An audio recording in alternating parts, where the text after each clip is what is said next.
Hello বন্ধুরা, কেমন আছো? আশা করি ভালো আছো। আজকে আমি তোমাদেরকে খুব সুন্দর একটি অল্প খরচে ভোল্টেজ রেগুলেটর বানিয়ে দেখাবো।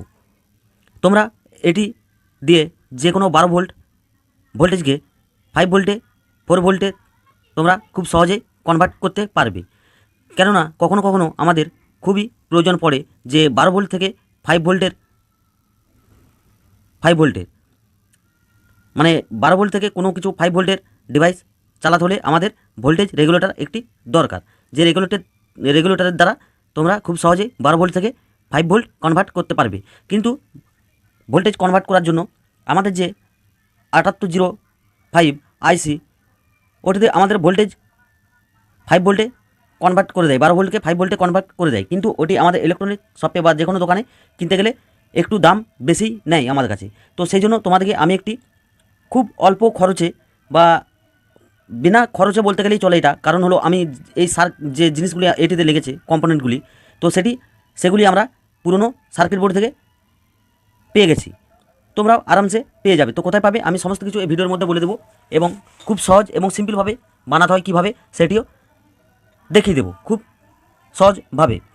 আর এটি বানাতেও বিশেষ কিছু আমাদের লাগেনি, তোমরা দেখতে পাচ্ছ আমাদের এখানে আছে। তো প্রথমে আমাদের লেগেছে দুটি 1 কিলোমস রেজিস্টর। তো এই 1 কিলোমস রেজিস্টরগুলি তোমরা খুব সহজে যে আমাদের পুরনো চার্জার সার্কিট বোর্ড থেকে আরামসে পেয়ে যাবে। তো তোমরা দেখতে পাচ্ছ এখানে দুটি 1 কিলোমস রেজিস্টর আছে। তো আর লাগবে আমাদের একটি 220 ইউএফ 10 ভোল্টের ক্যাপাসিটার। তো এটিও আমি এই চার্জার সার্কিট বোর্ড থেকে তুলে নিয়েছি, এখানে ছিল। আর লাগবে আমাদের একটি 5 ভোল্টের জিনার ডায়োড। তো এই 5 ভোল্টের জিনার ডায়োডটি তোমরা যে কোনো ইলেকট্রনিক দোকানে পেয়ে যাবে, বা আমি এটি এই চার্জার সার্কিট বোর্ড থেকেই তুলেছি। তো আমি এই সমস্ত কম্পোনেন্টগুলি আমি এই সার্কিট বোর্ডটা থেকেই, চার্জার যে সার্কিট বোর্ড এটা থেকেই আমি সংগ্রহ করে নিয়েছি। তো আমাদের এই জিনিসগুলো দিয়েই আজকের যে ভোল্টেজ রেগুলেটরটি তৈরি হয়ে যাবে খুব সহজেই।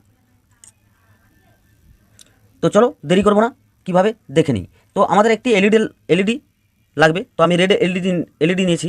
তো তোমরা যে কোনো কালারের এলইডি ব্যবহার করতে পারো।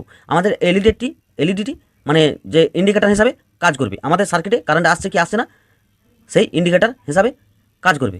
তো চলো কীভাবে দেখে নিই, খুব সহজ এবং সিম্পল। ভিডিওটি কিপ করবে না, দেখতে থাকো। তো তোমরা দেখতে পাচ্ছ আমাদের যে জিনার ডায়োডটি নিয়েছিলাম, তো আমাদের এই ব্ল্যাক দিকটি হলো পজিটিভ এবং এই সাইডটি হলো নেগেটিভ। তো আমরা যে 1 কিলোমস রেজিস্টরটি নিয়েছিলাম, তো 1 কিলোমস রেজিস্টরটি আমরা ঠিক এভাবে সোল্ডারিং হোল্ডারের মধ্যে আটকে নেব। তো আটকে নেওয়ার পর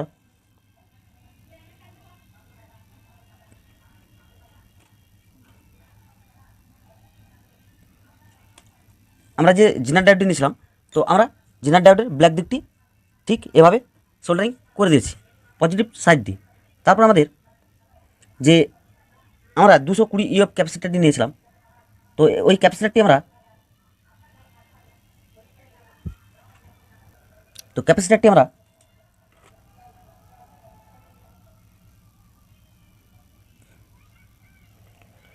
জিনার ডায়োডে পজিটিভে ক্যাপাসিটারটি এবং নেগেটিভটি জিনার ডায়োডের নেগেটিভে ঠিক এভাবে সোল্ডারিং করে দিয়েছি। আমাদের যে ক্যাপাসিটারটি লাগানোর কারণ হচ্ছে আমাদের ভোল্টেজটি স্টেবল থাকবে, মানে আপ ডাউন হবে না। এরপর আমরা আরেকটি রেজিস্টর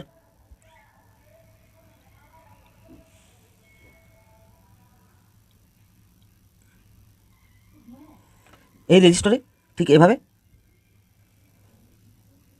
সোল্ডারিং করে দেব। আমরা যে এলইডিটি নিয়েছিলাম, তো এলইডির পজিটিভটি আমরা এই রেজিস্টরে এভাবে সোল্ডারিং করে দিয়েছি, এবং নেগেটিভটি আমরা যে জিনার ডায়োডে এবং ক্যাপাসিটারের নেগেটিভে এভাবে সোল্ডারিং করে দিয়েছি। তো খুব সহজ এবং সিম্পল সার্কিট। তো এটি আমাদের পুরোপুরি কমপ্লিট। তো এবার আমরা চেক করে দেখে নেব। তো তার আগে আমরা ইনপুট এবং আউটপুট কানেকশানটি দেখে নেব। এটিতে আমি পাওয়ার সাপ্লাই দেওয়ার জন্য আমি একটা অ্যাডাপ্টার নিয়ে নিয়েছি 12 ভোল্টের। তো 12 ভোল্টের তোমরা যে কোনো ধরনের পাওয়ার সাপ্লাই এটিতে দিতে পারো, ডিসি পাওয়ার সাপ্লাই। তো আমাদের যে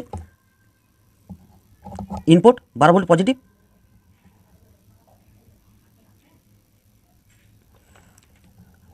আমরা যে 1 কিলো ওহমস রেজিস্টরটি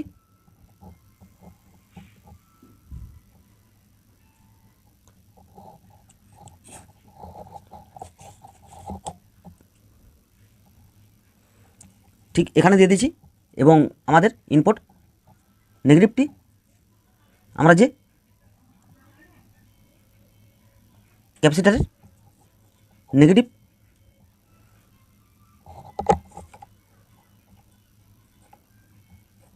এলইডির বা ক্যাপাসিটারের নেগেটিভে ঠিক এভাবে সোল্ডারিং করে দিয়েছি।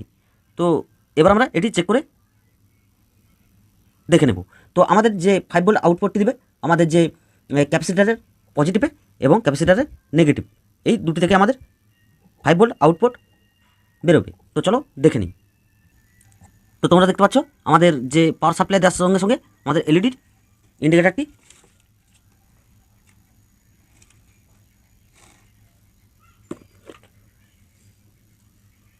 জ্বলে গেছে। তো এবার আমরা তো চেক করে দেখার আগে বন্ধুরা, তোমরা যদি আমার চ্যানেলে নতুন হয়ে থাকো তো অবশ্যই চ্যানেলটিকে সাবস্ক্রাইব করে পাশে থাকা অল বেল আইকনটি প্রেস করে দেবে এরকম ধরনের নতুন নতুন প্রজেক্টের ভিডিও বাংলায় সবার প্রথম দেখার জন্য। আর ভিডিওটি ভালো লাগলে অবশ্যই একটি লাইক করবে এবং কমেন্টে জানাবে। তো প্রথমে আমরা যে অ্যাডাপ্টারের ভোল্টেজটি আমরা মেপে দেখে নেব। তো তোমরা দেখতে পাচ্ছ 12 ভোল্ট আসছে। তো আমাদের নেগেটিভে নেগেটিভ এবং ক্যাপাসিটারে এবং পজিটিভে পজিটিভ। তো তোমরা দেখতে পাচ্ছ 3.68 ভোল্ট দেখাচ্ছে, 3 ভোল্ট, 3.68 ভোল্ট, 3.68 ভোল্ট মানে 4 ভোল্ট এটিতে আউটপুট দেখাচ্ছে। তো এটি 5 ভোল্ট আউটপুট দেবে, কারণ আমি এটি 4 ভোল্টের চার্জার থেকে, যে টর্চের চার্জার থেকে জেনারেটরটি লাগিয়েছি। এইটি জেনারেটরটি হলো আমাদের 4 ভোল্টের। তো তোমরা এখানে যত ভোল্টের জেনারেটর ব্যবহার করবে তো তত ভোল্ট তোমরা আউটপুট পাবে। তো এটি 5 ভোল্টের জেনার ডায়োড তোমাদেরকে লাগাতে হবে। তো কানেকশান সেমই হবে। তো তোমাদের জেনার ডায়োডের ভোল্টেজটি চেঞ্জ করতে হবে। তো এটিতে আমি 3.4 ভোল্টের যে কোনো ব্যাটারি চার্জ করতে পারবো খুব সহজেই।